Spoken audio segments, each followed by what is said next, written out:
கிறிஸ்துவுக்குள் பிரியமான சகோதரனே சகோதரியே, ஒரு வாலிபன் படித்து முடிக்கிறான். முடிச்ச உடனே அவங்க ஃபாதர் வேலைக்கு போ தம்பி அப்படின்னு சொல்றாரு. அப்போ அவன் வேலை தேடுறதுக்கு உண்டான வழியை அவன் யோசிக்கவே இல்லை. ஏன் யோசிக்கலன்னு அவங்க அப்பா கேட்கும்போது, நான் எந்த ஒரு கம்பெனிலும் போயிட்டு ஒரு லேப்டாப் முன்னாடி போய் உட்காந்து வேலை பார்க்க மாட்டேன். நான் ஒரு பலசாலி கிட்ட தான் நான் போய் வேலை செய்வேன். இந்த உலகத்தில் யார் பலசாலி என்பதை அறிந்து கொண்டு அவங்களுக்கு கீழே நான் போய் வேலை செஞ்சா அது எனக்கு பெருமை அப்படின்னு சொல்லி அவன் அந்த வாலிபன் சொன்னான். அப்படியே அவன் அந்த வேலை பார்க்கறதுக்காக தேடி போனான். அப்படி தேடி போகும்போது எங்க போனாலும் யாருமே பலசாலி இல்லைன்னு தான் வருத்தப்படுறான். கடைசியாக ஒரு குத்து சண்டை வீரர்கிட்ட போறான். அந்த குத்து சண்டை வீரர் ஃபைட் பண்றாரு. அப்படி ஃபைட் பண்ற போது அவர் என்ன பண்றாரு, அடிச்சு ஒருத்தர் ஜெயிக்கிறார். ஜெயிச்ச உடனே இவன் தான் பலசாலி நினைச்சு என்ன பண்றாரு, இவர் போய் அவருக்கு சீஷனா மாறதுக்கு உண்டான வேலையை அவர் பார்க்கிறாரு. அப்படி போய் அவர் கேட்கும் போது அந்த பலசாலியும் இவர் ஏற்றுக்கொண்டு எனக்கு கீழே வேலை செய்யப்பான்னு சொல்றாரு. அப்படி சொன்னா அன்னிலிருந்து நான் ஒரு பெரிய பலசாலி கிட்ட நான் வேலைக்கு சேர்ந்துட்டேன், அது ரொம்ப சந்தோஷம் அப்படின்னு சொல்லி அவன் அவர்கிட்ட வேலை செய்யணும். அப்போ அடுத்து அந்த பலசாலி என்ன பண்ற, ஒரு நாள் ஒரு வீடு ஒரு தெரு வழியா அவர் போகும்போது ஒரு மந்திரவாதியை பார்த்த உடனே ஒரு கை காலெல்லாம் நடுங்கும். ஏன் நடுக்குது இவருக்குன்னு சொல்லி அந்த வாலிபன் பார்ப்பான். அப்படி பார்க்கும்போது அந்த மந்திரவாதி கிட்ட பார்த்த உடனே இந்த பலசாலி குத்து சண்டை வீரர் பயப்படுறது, ஏன் குத்து சண்டை வீரர் ஏன் பயப்படுறீங்க அப்படின்னு கேட்குறப்போ அவர் சொல்லுவார், இல்லை அவர் யாரையும் பார்த்தாலும் ஏதாவது சொன்னாலும் ரத்தம் வாந்தி எடுத்து செத்துருவாங்க, அதனால நான் அவரை பார்த்து பயப்படுறேன். அவர் ஏன்னா நம்மள வாயில எதுவும் சொல்லக்கூடாது, அவரு நம்மளை பார்த்து ஏதாவது சொல்லிட்டா நான் ரத்தம் வாந்தி எடுத்து சாகிற நன்மை ஆயிடும்னு சொல்லி அதனால தான் நான் பயப்படுறேன் அப்படின்னு சொல்லி இவர் பயந்து கொண்டு அந்த புதுசாலி வீரர். இதை பார்த்த உடனே அப்போ இவர் பலசாலி இல்லையா, இவரை காட்டிலும் இந்த மந்திரவாதி பலசாலி அப்படின்னு சொல்லி இந்த வாலிபன் போயிட்டு அந்த மந்திரவாதி கிட்ட, ஐயா புதுசாண்ட வீரரோட கூட நான் இருந்தேன், அவருடைய பலசாலியா நீங்க இருக்கிறீங்க, அவர் உங்களை பார்த்து பயந்து ஓடுறாரு ஐயா, அப்போ நான் உங்களுக்கு கீழே நான் வேலை செய்யணுமா அப்படின்னு கேட்குறப்போ அவரும் சரி எனக்கு கீழே வேலை செய்யணும்னு சொல்லி அவருக்கு தெரிஞ்ச வித்தைகள் எல்லாம் அந்த வாலிபனுக்கு சொல்லி கொடுத்துருந்தார்.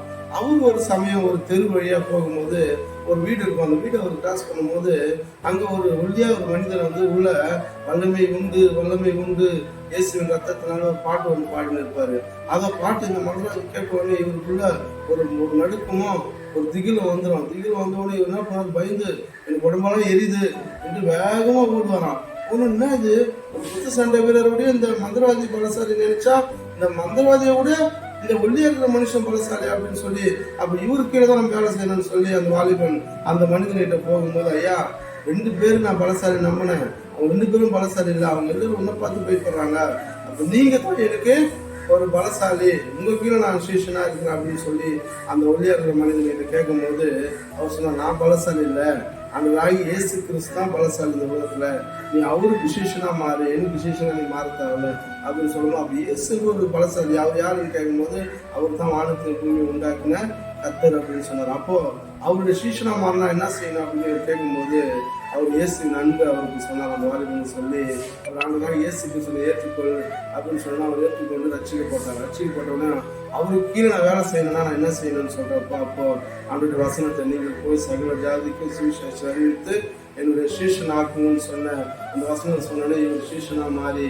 அவருடைய வேலை செய்தார். இதை கேட்டுக்கொண்டு இருக்கிற சகோதரனே சகோதரியே, நம்முடைய வாழ்க்கையில கூட நாம் 25 வருஷம் கிறிஸ்துவனா வாழ்ந்து கொண்டிருக்கிறோம், 30 வருஷம் கிறிஸ்துவனா வாழ்ந்து கொண்டிருக்கிறோம், ஒருவேளை கிறிஸ்துவ அறியாம கூட நம்ம வாழ்ந்துருக்கலாம்.